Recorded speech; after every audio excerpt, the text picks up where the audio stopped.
أمهل المذنب حتى يتوب ويثوب ويؤوب، وأشهد أن لا إله إلا الله وحده لا شريك له ستر العيوب وغفر الذنوب، وأشهد أن سيدنا ونبينا محمدًا عبده ورسوله ساقنا بهديه إلى صالح الدروب، صلى الله عليه وعلى آله وصحبه صلاة دائمة إلى يوم الدين. أما بعد، فأوصيكم ونفسي بتقوى الله.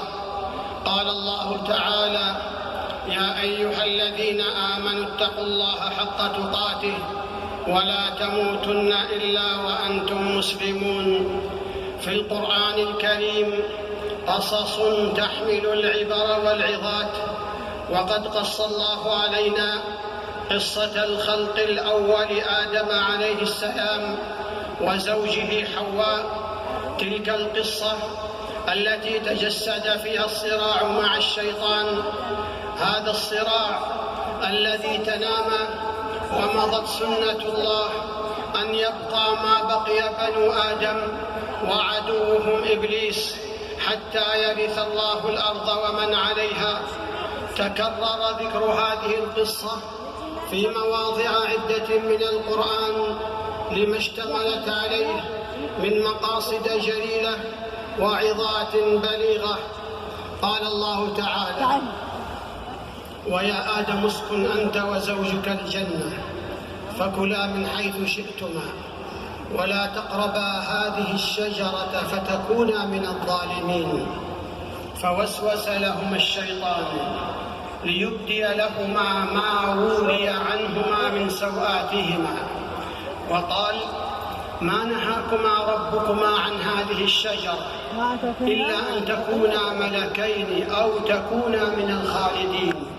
وقاسمهما إني لكما لمن الناصحين، فدلاهما بغرور، فلما ذاقا الشجر بدت لهما سوآتهما وطفقا يخصفان عليهما من ورق الجنة، وناداهما ربهما: ألم أنهكما عن تلكما الشجرة وأقل لكما إن الشيطان لكما عدو مبين؟ قالا ربنا ظلمنا أنفسنا وإن لم تغفر لنا وترحمنا لنكونن من الخاسرين. أمر الله عز وجل آدم عليه السلام أن يسكن هو وزوجه الجنة. ويا آدم اسكن أنت وزوجك الجنة لكرامته ورفعة مقامه ومنزلته، ومن كان مستجيبا لأوامر الله غدا كريما على الله، وامتلأ قلبه سكينة واطمأنت نفسه وطاب عيشه وحاله. ومن كان بعيدا عن الله معرضا عنه تعالى فإنه يعيش معيشة ضنكا. فكلا من حيث شئتما. أباح الله لخلقه الطيبات ووسع عليهم في المأكل والمشرب، فاتسعت دائرة الحلال وضاقت دائرة الحرام، ومع ذلك تغلب النفس الأمارة بالسوء صاحبها فيستشرف للممنوع ويتخطى حدود المباح فيحوم حول الحمى، ويعظم كيد الشيطان ووسوسته فيرتكب المنهي عنه. ولذا لما قال الله لهما: ولا تقربا هذه الشجرة، نهى عن قربانها سدا لذريعة الأكل منها الذي هو مقصود النهي. ولم يزل الشيطان بآدم يدلي بغرور، يوسوس بمكر، ويقسم بغدر حتى ذاق الشجرة. ومن هنا جاءت دعوة الحق إلى سلوك المنهج الوقائي بالتحذير من القرب من حمى الحرام، صيانة للنفس وتحسينا للأخلاق وحماية للمجتمع وتربية للوقوف على حدود الله.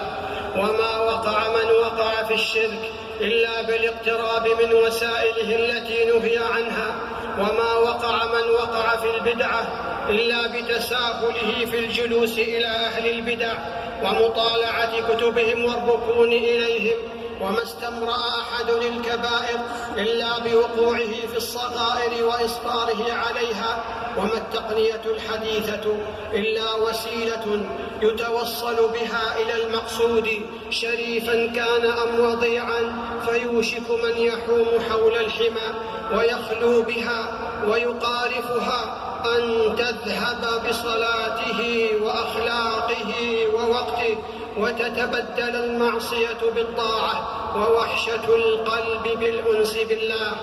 وليس في المحرمات والمحظورات تقييد للحريات، بل ابتلاء واستخراج لحقيقة العبودية التي تقتضي مراغمة العدو المتربص ومراقبة الله في الخلوات والجلوات.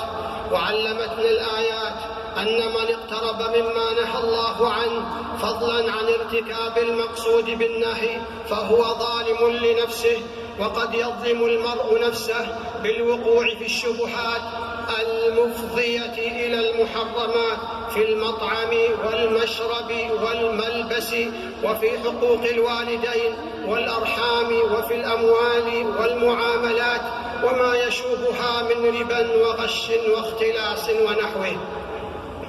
فوسوس لهما الشيطان، هذا الوسواس الخناس يقعد لابن آدم كل مرصد، ولن يقلع عن طبعه الذي جبل عليه من عداوة البشر، يزين الباطل، يهون المعصية، يجمل الاسترسال في العلاقات المحرمة بين الجنسين، يحقر في أعين الخلق ما هو عظيم عند الله، يشكك في الثوابت والعقيدة، يحرش بين المسلمين، يتلمس نقاط الضعف ولا يألو جهدا لاتخاذ وسائل الإغواء كل بحسبه، وغايته من ذلك ليبدي لهما ما وري عنهما من سوآتهما.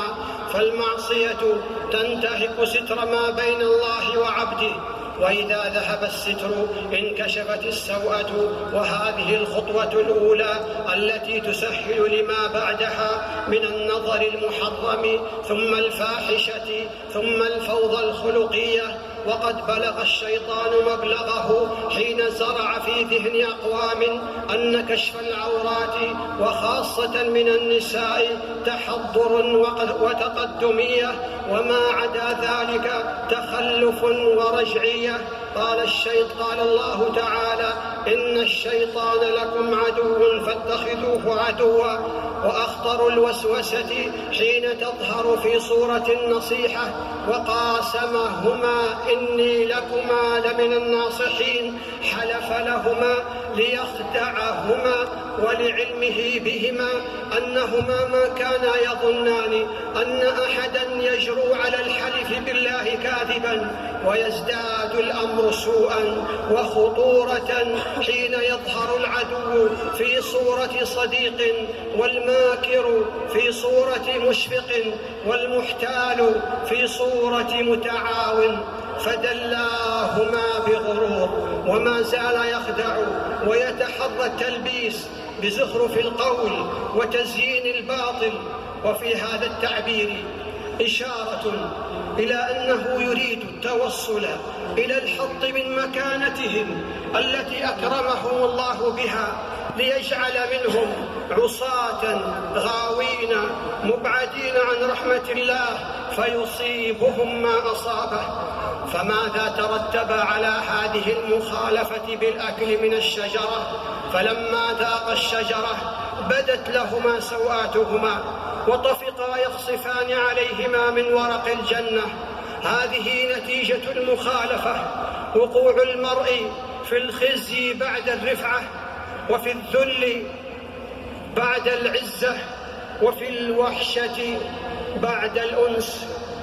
بارك الله لي ولكم في القرآن العظيم. أقول قولي هذا وأستغفر الله العظيم لي ولكم ولسائر المسلمين من كل ذنب فاستغفروه إنه هو الغفور الرحيم.